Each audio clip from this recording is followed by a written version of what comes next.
Welcome to On the Clock with Krysten Peek. I'm Krysten Peek, NBA draft analyst for Yahoo Sports. We'll be coming to you each week between the NBA draft lottery and the NBA draft itself with everything you need to know about this year's upcoming draft class.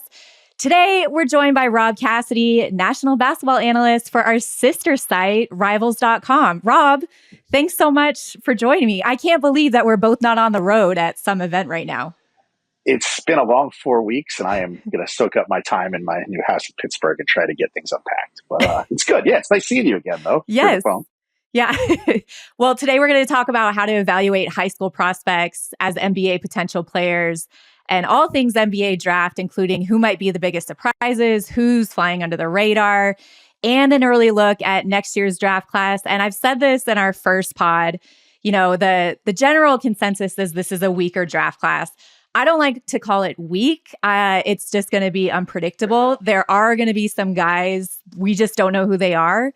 But when I look back at this high school class, this one and done class, Rob, I was shocked to see the top 10 in terms of who was top 10 in high school and where they're at projected in this draft, or not even in this draft. They're going back to school.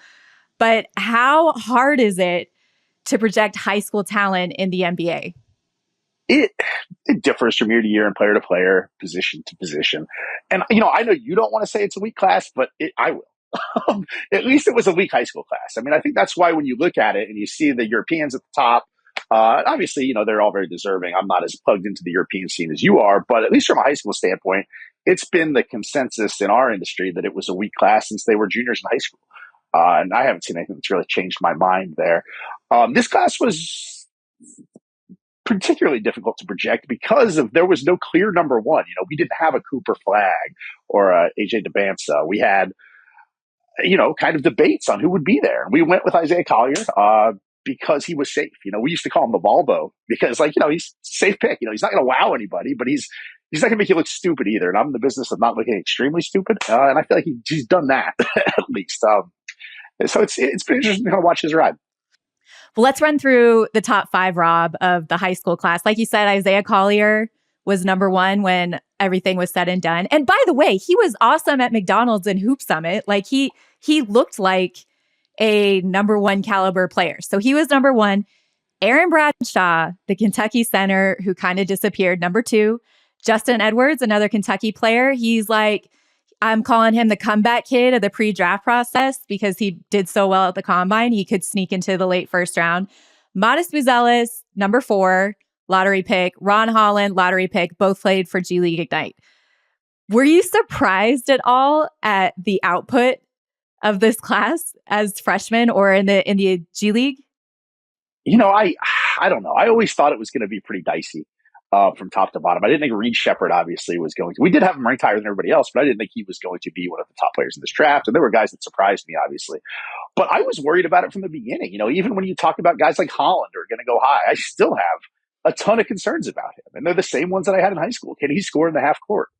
He's not a great shooter. Like, he looks the part, and there's a lot of potential there, but I have not seen him put together anything that screams top 5 pick to me. And he's, you know, considered one of the top American prospects in this draft. So, you know, I think the conversations at events were always kind of like, ooh, this is kind of a scary class. And, you know, some of that's came to fruition because, you know, some of the top guys just didn't pan out as quickly as we'd hoped. And anybody hoped. But I wouldn't say that I'm stunned by it. You mentioned Ron Holland. Modest Buzelis is kind of like this trendy name that's trending up for NBA teams. Do you have him higher as an NBA prospect over Ron, like you said, because of your concerns about his shooting ability? Well, I mean, there are concerns about everyone, right? His concerns are, you know, what does he really give you in the post? You know, he can shoot it a little bit. I mean, he's not a great shooter, Buzelis, but, you know, he has the length and he has the fluidity and he has the versatility that the NBA values. So you can see why he would go high. But again, it's such a stake to potential over production that there's a risk there, which is really the same conversations we had about him in high school. Yeah.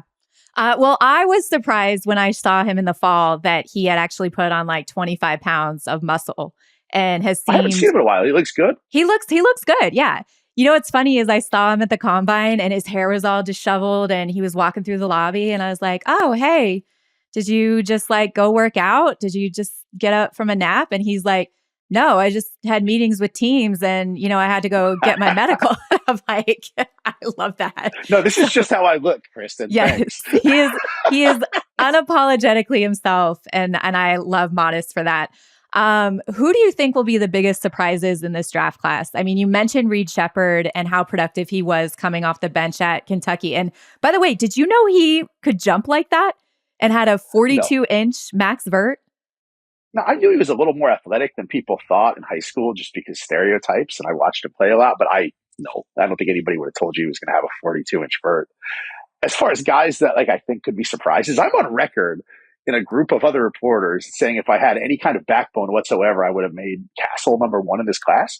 And I still think he's got the chance just because of the versatility, just because of all the different things he can do. And I don't think he's maxed out from a skill standpoint yet. I think that down the road, there's a good chance that we'll look back on Stephen Castle being the guy in this draft. I'd take him number one out of the high school players anyway. I don't know a ton about the Europeans, but I would not give somebody a side eye if they took him as the top high school player. The thing I love so much about Stephon Castle, this is the UConn guard, the freshman guard, who skyrocketed up draft boards after the Final Four appearance against Alabama when Nate Oates said, all right, freshman who historically has had a bad season shooting from the outside, we're going to make you beat us. And Stephon was like, all right, I will. And he had 21 points. He followed that up in the championship game with 15 points. His defensive versatility and his size is what's going to get him on the court sooner. And I'm with you, Rob. Like, I love his upside as an NBA player. And you're not alone in this. Here's the other. I think the shooting woes and the numbers don't look good. I think that having watched him a lot between AAU and high school, it could be a sample size thing. I know a college season isn't exactly a tiny sample size, but it's not a huge one either. And I've seen enough of him to know that he's a better shooter than those numbers dictate. And we might see that going forward. I think there's definitely maybe a sample size concern over kind of the knock on his shooting. Now, he's not Steph Curry, but I think he's better than he shot it this year at UConn. Yeah, and we have to remember he came off an injury. He was trying to find his rhythm. Probably a lot of that played into it. And he wasn't asked to be the guy on that team. That team was loaded with talent.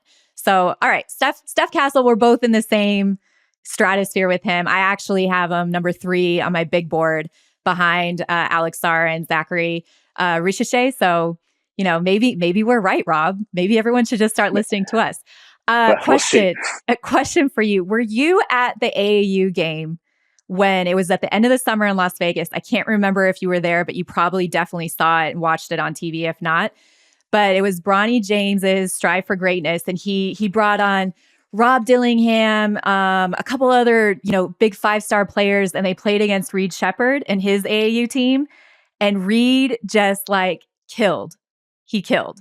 No, that's when we skyrocketed him. We haven't had him higher than everybody else. Now, not high enough, but there were some indicators that maybe he was going to be a contributor. I think if you go back on his profile, you can find me writing that I think he was the most ready to contribute day one of maybe the Kentucky guys. Now, did I think he was one and done? No.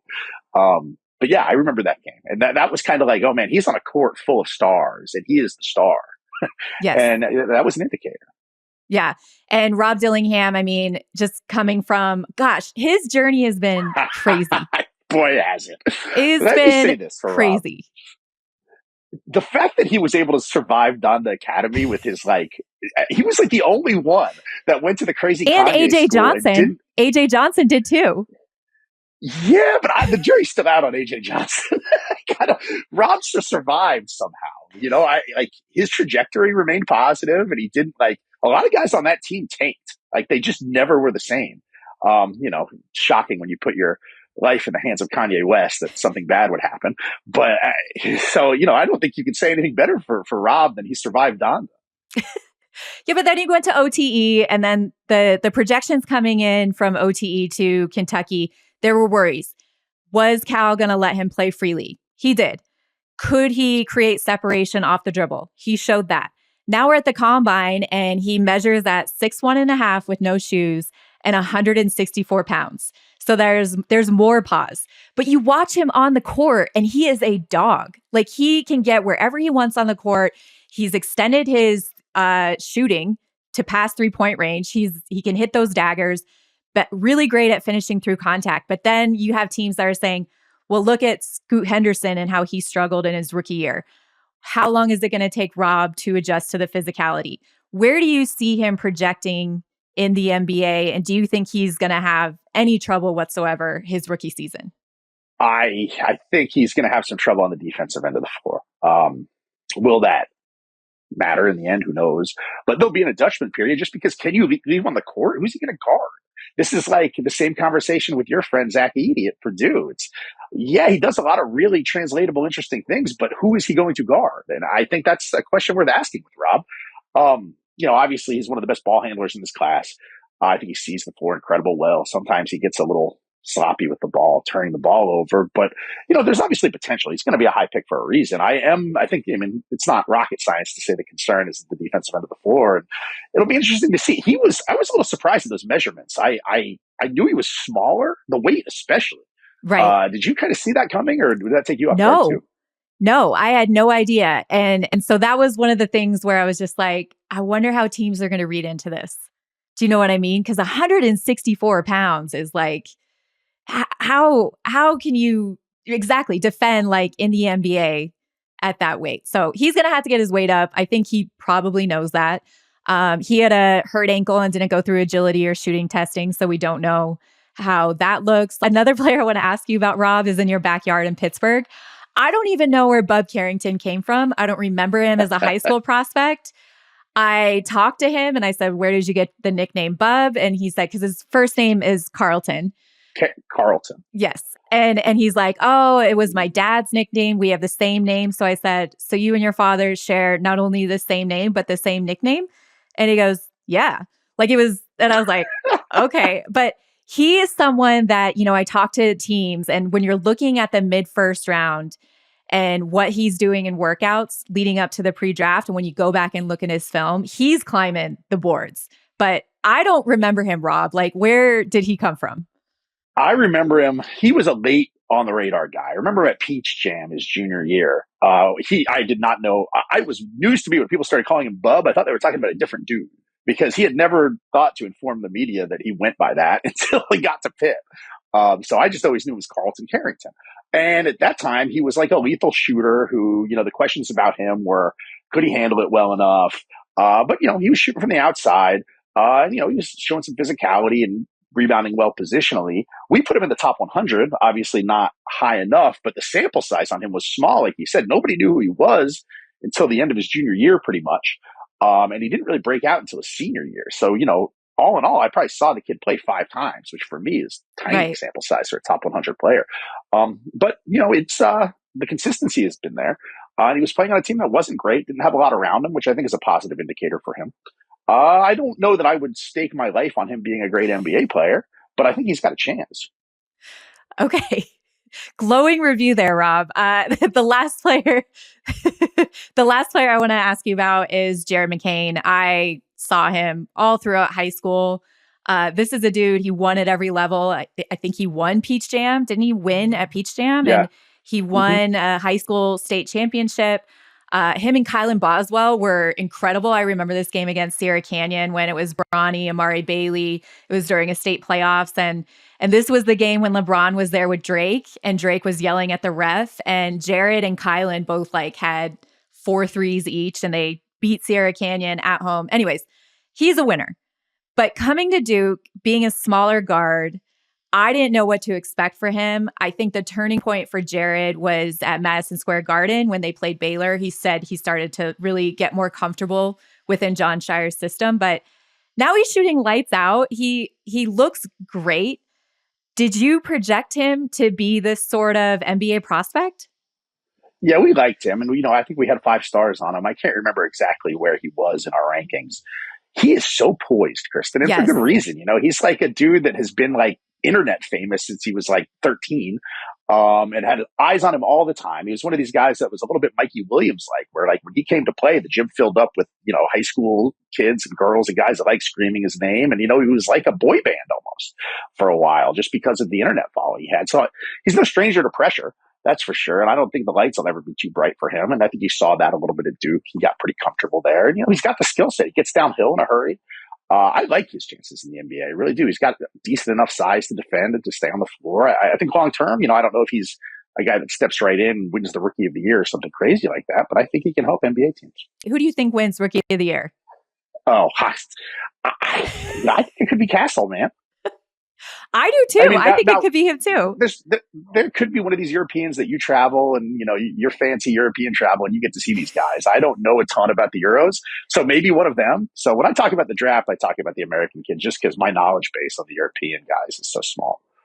All right. Well, we're going to take a quick break and come back with more insights on the current and future NBA draft classes. Welcome back to On the Clock with Krysten Peek. I'm Krysten Peek, joined by Rivals.com national basketball analyst Rob Cassidy.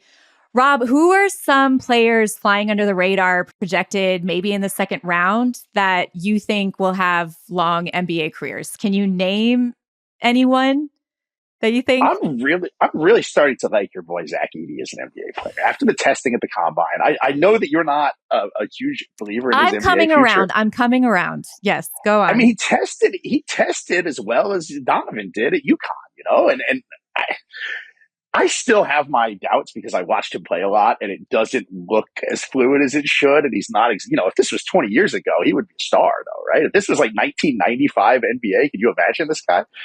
I think he's got a chance. He's a willing shooter. It looks ridiculous, but it's getting better outside of the paint, slowly. I don't think he's going to be a person you build a team around, but I think he can stick in the NBA for a while.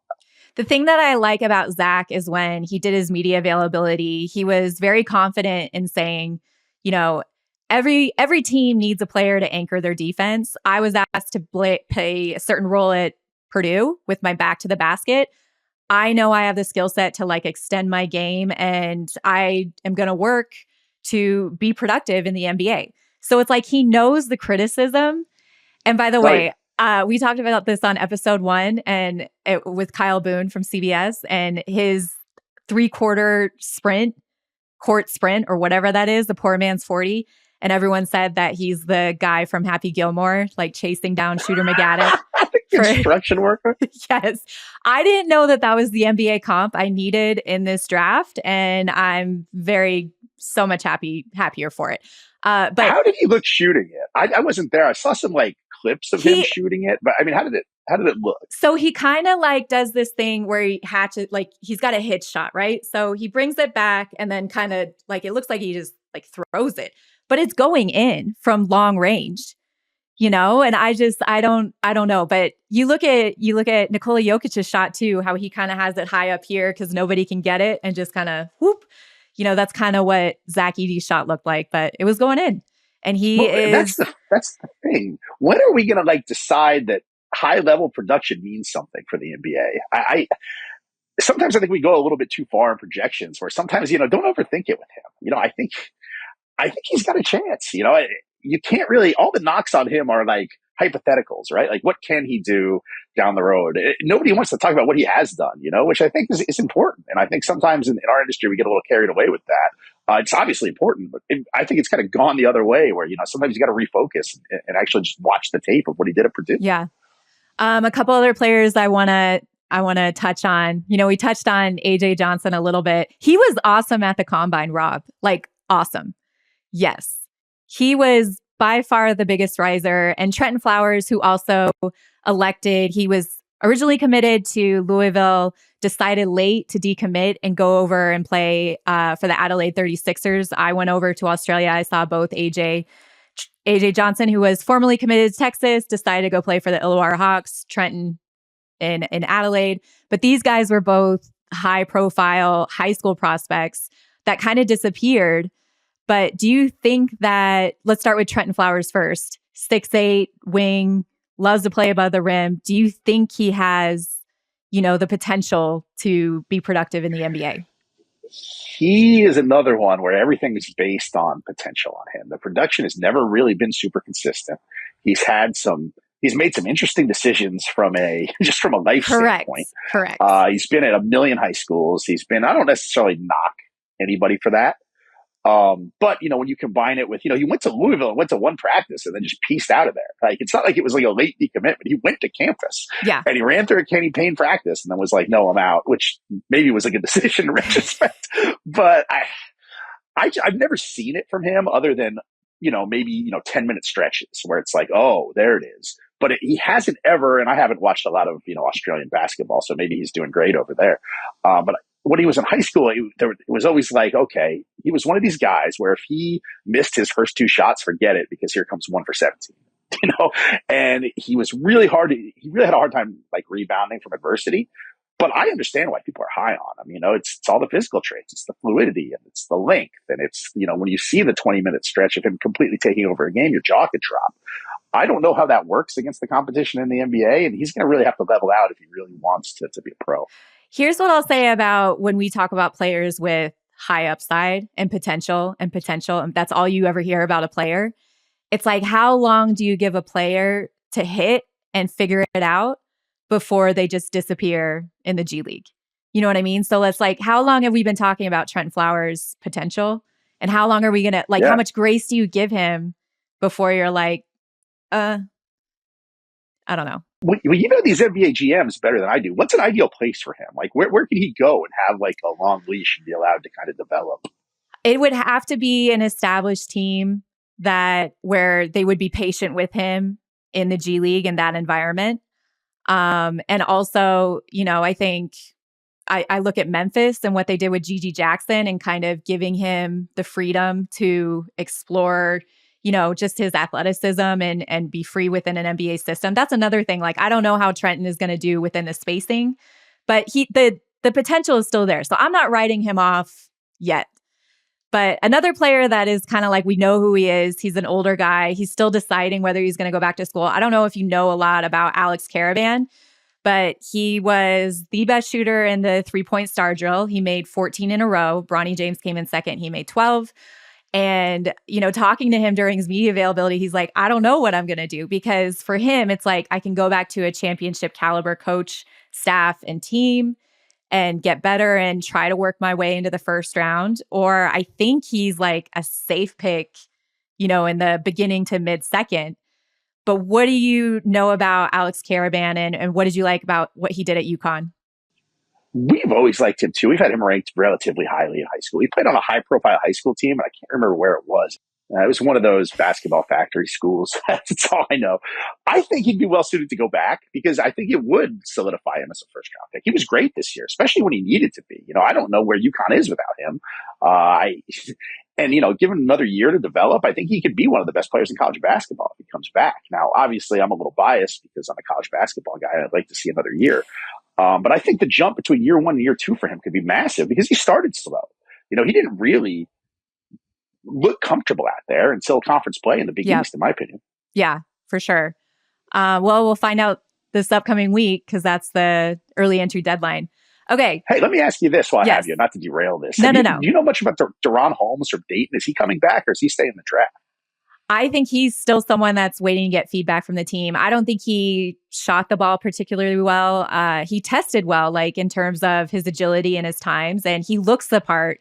And his numbers were great at Dayton, but I don't know. It's still out on him. The verdict is still out on him on whether or not he's got a little back. brother that's got a chance to be special in 2026. Oh, so if he comes back, maybe Dayton. Yeah, his name's Cameron Holmes. Maybe if he comes back, I wonder if the little brother doesn't go to Dayton, he's going to be better than Deron, except he's like a guard. Yeah.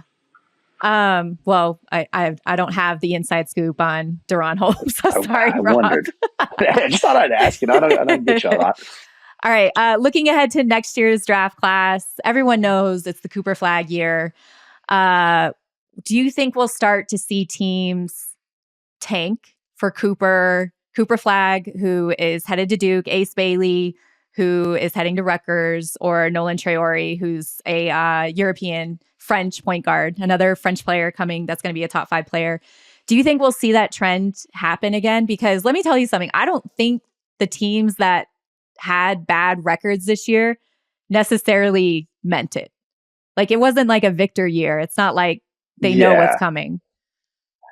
Yeah, I don't know if Cooper is on the same level as Victor as far as sure things go, but I mean, he is. Yeah, I think somebody would take for Cooper, especially if the development continues.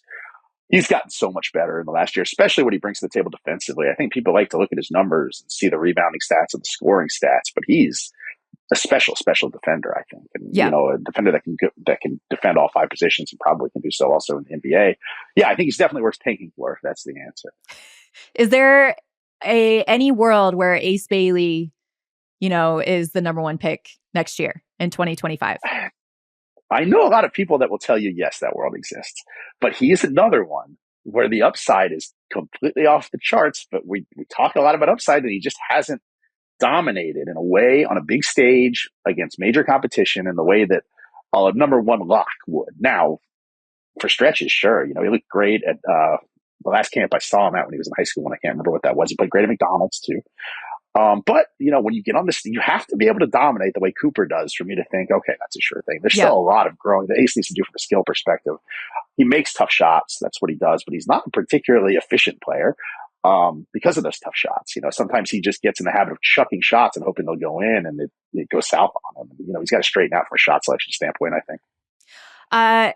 How good will next year's draft class be with not only the one and done talent that we just talked about, but also the returning players? Like we have to remember DJ Wagner is going to get another shot. KJ Evans was starting to, pop a little bit at Oregon, and Aaron Bradshaw, who also kind of disappeared at Kentucky with Cal and the way they were playing. I'm not sure about what Bradshaw's future is. I still believe in the other guys you mentioned. I think, here's a podcast exclusive. I'm pretty sure that DJ is going to commit to Arkansas this weekend. That's at least what the buzz seems like. So it'll be interesting to see him give another year to Calipari and see what happens. I think people are expecting a giant step forward. I think he's definitely still an NBA player down the road. It could be a good draft class as far as Americans go. And again, I don't know what's happening over there in Krysten land in Europe, but I think it'll be the best one in a while for the American kids. I'll tell you a funny story. At the draft lottery, I was standing before the draft lottery even was happening, and ESPN cameras were going around just getting some B-roll, and I'm talking to Reed Shepherd and Justin Edward, and I asked about DJ, and Justin said, he goes, I think he's going to Arkansas, and the camera was right on him, and Reed just goes, dude, the camera is right on your face.